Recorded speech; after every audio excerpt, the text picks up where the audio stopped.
Hi, my name is Gary Chapman from PMT in Birmingham, and I'm today joined by Julian Ward from Yamaha, and Julian's going to go through the new Yamaha THR practice amp, home amp, backstage amp. We're still not sure what to call it. You'll see how it goes. So what we did with this was we looked at how guitarists are actually playing guitar now at home, because there's tons of stuff if you want to play on stage, big amps, kind of medium-sized amps, but there isn't much that really suits how people play when they're not on stage. And we looked at what people were doing, and tons of people play like this now. Sat by a computer playing with iTunes, YouTube, or some lesson DVDs, something like that. And you're playing at home, and you want this on your desk, and all of the amps that are out there for people to use at home just don't really fit with what you kind of want for that. Today's model. That's it. It's even a little amp is a big, blocky, kind of like a small version of a stage amp. It's supposed to go on the floor, which you don't really want. Yeah. It's really hard to get a decent sound at low volume, even if you buy a little tube combo.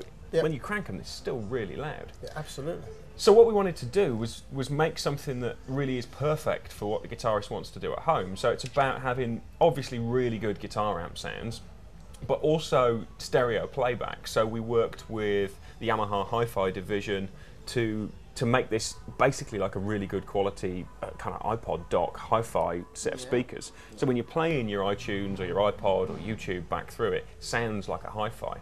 Plus it's a recording interface, so it can work with Cubase. And basically the idea is that everything you want to do at home with your guitar, you can now do with this. One thing you explained to me was the modelling on this isn't the same way as most people do modelling. It was done through actually modelling the circuitry rather than the sound. Most amp companies model the tone of an amp, so they kind of get the sort of tonal signature of something. Yep. And then they recreate that. We go about it completely the other way, which is we actually recreate how the circuit works, and that gives us the tone. So what you get on this is the amp actually responds like a real tube amp. And a good example of that is on most guitar amps, most modelling guitar amps, when you turn the master volume up, it just gets louder. Of course, if you do it on a valve amp, it doesn't happen. Everything changes, distorts more. The tone's different, the whole. Yeah. You've got the compression and all that sort of stuff. Yeah. Because we're modelling the circuit, the controls do what they do on the real amp. So, for example, on the clean channel here, if you've got that on like just sort of 10 passed on the master volume, you get a nice clean sound. There's just a little bit of break up there, but if I crank the master all the way up, you can hear how it's breaking up. And I mean, that's what you'd get on a real tube amp if you just turned up from half to full. It doesn't turn it into a screaming high gain amp, but it changes the way it responds. And what that means is you've got really, really natural amp sounds that just make you want to play. Absolutely. I mean, I would say at this sort of point, you can't really necessarily say who you're emulating on these modelling sounds because of the copyrights of the company's names that we're using. So we'll leave the consumer to sort of understand where we're from on this. But on particular amps, if you turned all the tone down, you'd actually lose volume on those amps. And this is obviously designed to create the same as that amplifier would do. So you turn the tone down, the volume would go, and vice versa. As we go through the spectrum of sounds on here, I'm sure everybody will understand and hear what we're trying to emulate and what you're trying to create. That's it, and that does two important things. First is, obviously it gives you a really good, really natural sound. But the other thing is, when you're dialing in amp sounds, it's so much easier to get the sound that you want from this, because we've all kind of grown up for years playing tube amps, and you just know that if I dial that in, it's going to sound that way.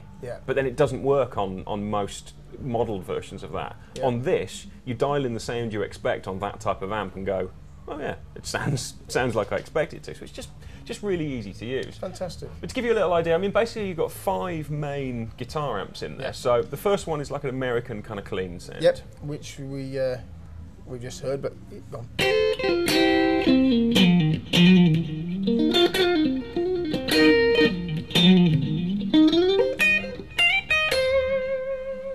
Fab, and it really does sound like it. I mean, I know where it's supposed to be, and I know what it sounds like. It's fantastic. And it's not loud. Because, again, that point being that to use it at home, you can't crank up a 100-watt amp at home. Well, we could still talk over the top of you playing that. And like you say, it isn't loud. So you're not going to get chucked out of the house by turning it up and getting the sound. But you're getting just that little bit of breakup that you can only get by turning a tube amp up.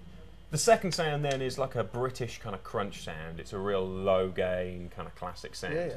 And one of the things that this amp is particularly famous for, the amp that this models, is that you can only get the sound when the master's turned all the way up, which is deafeningly loud. Yeah. Again, because we've got the VCM modelling on there, we can do that, but at a really manageable, usable level. Fantastic. Then we've got like a British lead sound. So this is a slightly higher gain, a bigger amp, but this is, I love this sound. It's just really open, really usable, and it's a real, it's the kind of sound that you spend a lot of time searching for. Trying to find,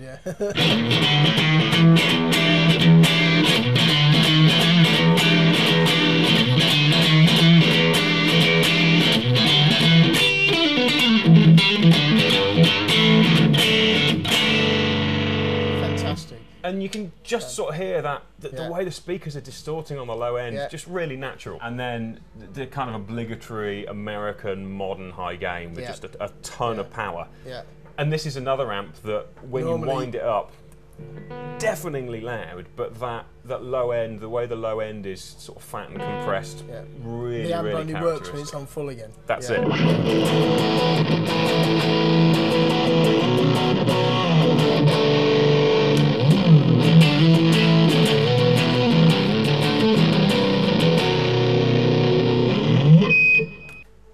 What I was going through there is you've got user memories on this as well, so you can save the sounds that you want to use. So you basically got 4 user memories. Oh, it's 5, isn't it? It's 5 user memories, so you can preset a sound and you can just switch them along and just go through them. Yeah, that's it. And it just works like a car stereo, so you just press and hold the button and it stores it. Fantastic.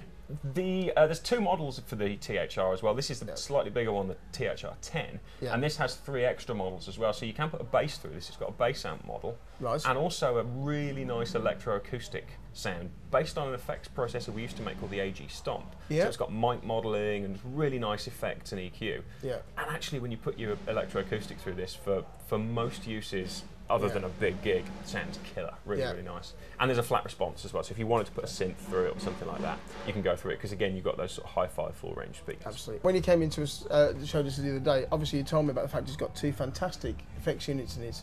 One which gives you gives you modulation, chorus, flanger, phaser, tremolo. The other one gives you delays and reverbs and delay and reverb combined and things. And obviously Yamaha's got a lot of history making really high-end effects systems like the SPX, you know, seriously top-end stuff. So we've got really nice sounding reverbs. But that brings around most of us guitarists at home have not just got an electric, we've got an acoustic as well. And if we had a little practice amp stroke home amp that we were going to use, and it was a little tiny cube type box thing, you plug your guitar in, it hasn't got a horn that makes an acoustic sound right to the sibilants, but you've got the modelling on there, which means you can put it in straight away and get those sounds. That's it. And if you've got an nylon as well, all of a sudden you've got an amp there which is doing for all things, you know, which is fantastic. Exactly the idea. So it's really got everything covered as a guitar amp, but that wasn't just the point of it. The point is that just being a guitar amp isn't enough. So it's got the stereo playback thing as well, because most of the time, well, certainly when I play at home, most of the time, and actually when we asked a load of guitarists, the way most people play at home is they're playing along to something, so a backing track or a song you're learning or something off YouTube. And lots of amps have got an input so you can plug something in, but it sounds horrible. It sounds like playing your iPod through a guitar amp, which is not a good sound. Because because THR was developed with Yamaha Hi-Fi, this sounds like a really nice kind of high-end home hi-fi system. So when you're sitting playing this and you're listening to YouTube, iTunes, whatever through it, it sounds fantastic. And having the stereo sound and the guitar coming from the same speakers makes it so much easier to get into playing, rather than having your guitar down there and your track up there. That's just really, getting the mix right's really weird. Can we put a song through there? Just we can put something through. So I mean, if you've got something like a little backing track, you've got separate volume controls for the auxiliary input and the guitar. And what you've got is a really nice, kind of really open, clean hi-fi sound.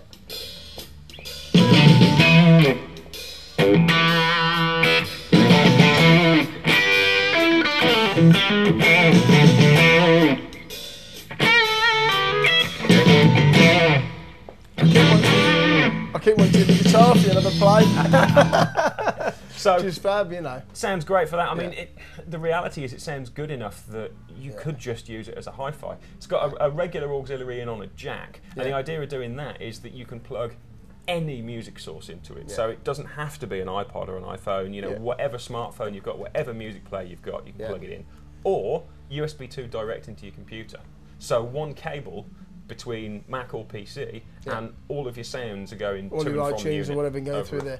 And what we haven't mentioned yet, of course, it's not only mains operated from USB, but it's also battery operated. So it runs for how long on battery? Up to 7 hours on 8AA battery. So you get the adapter in the box with it, so you can power it off the mains. But if you put the batteries in there, 7 hours, jamming by the pool if you want. So backstage. Yep. You know, you got it backstage, and no problem about having to find a plug socket to put it in. You can go into any little tiny room. Sometimes we get changing toilets, aren't you, to go on stage. That's it. You can take it on holiday with you, caravan, whatever it is you're doing, camping even. You can have it with you, you know what I mean, the way you can go. So. And I mean, the other thing is a lot of people travel. You know, a lot of people travel with work or whatever, and want to be able to play their guitar.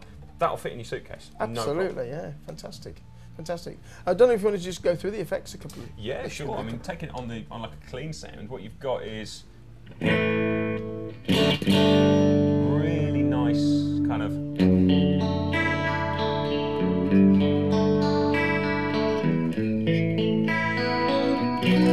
nice deep chorus. Really nice chorus.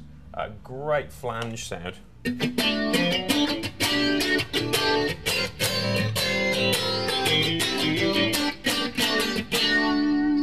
Does it for nice me. kind of 80s spacey flanger. Great sounding phaser.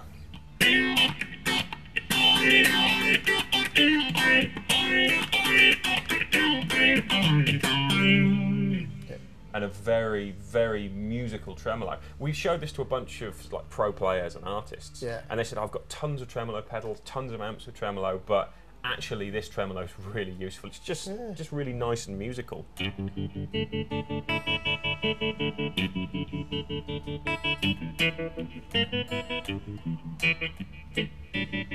Very defined. Yeah, really sweet sound. Yeah.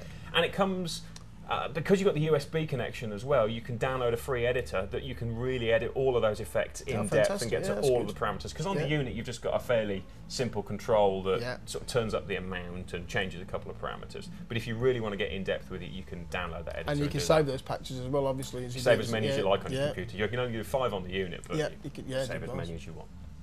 Fab. So, great guitar amp, great stereo playback, but again, looking at what people wanted to do with it, a lot of people want to record. Do a little bit of recording at home, but it's a bit of a cliche, but it's true. Guitarists don't really want to be hassled with too much of this stuff. It's hard work, it causes trouble. This is a really, really simple recording interface. So, comes with a copy of Cubase AI in the box, which is a nice high-end kind of pro recording software. Yeah. And basically this works as your recording interface. So you just plug your guitar in, again, plug the USB in, and you dial in your amp sound, select this as your input on Cubase or GarageBand or whatever recording software you want. And it comes with a cut-down version of Cubase, doesn't it? Comes with Cubase AI, which is, it's like the full version of Cubase, but with less tracks. Yeah, so for most people, you'd never notice that it was cut down. For most of us, just to use for little bits of, exactly. But if you use something else, you know, if you're already using Pro Tools or GarageBand, it will work with that, no problem. It just works as a USB interface. And actually, you get, the USB has 4 channels of output. So 2 of it is a stereo pair of all the amp sounds and speaker simulators and effects, and basically the sound you're hearing out of there. But a stereo pair as well is a completely clean DI signal from the guitar. And that's really cool because if you want to, you can then take that signal and put it through another amp or another amp model later and reamp it. Or you can just use it to edit that solo that went a bit wrong. You can edit it out much easier because a finished recorded guitar part is really compressed, whereas the clean part, you can really see every note. And actually, that's how most studios record their guitars now. And this just does it straight out of the box. Really, really simple. When you first brought it into me, Jules, in my typical retail manner, I remember sort of saying to you, one of the first things I said was, how much is it? And you told me it was $299 recommended retail. I'm sure that it'll hit the streets a little bit less than that.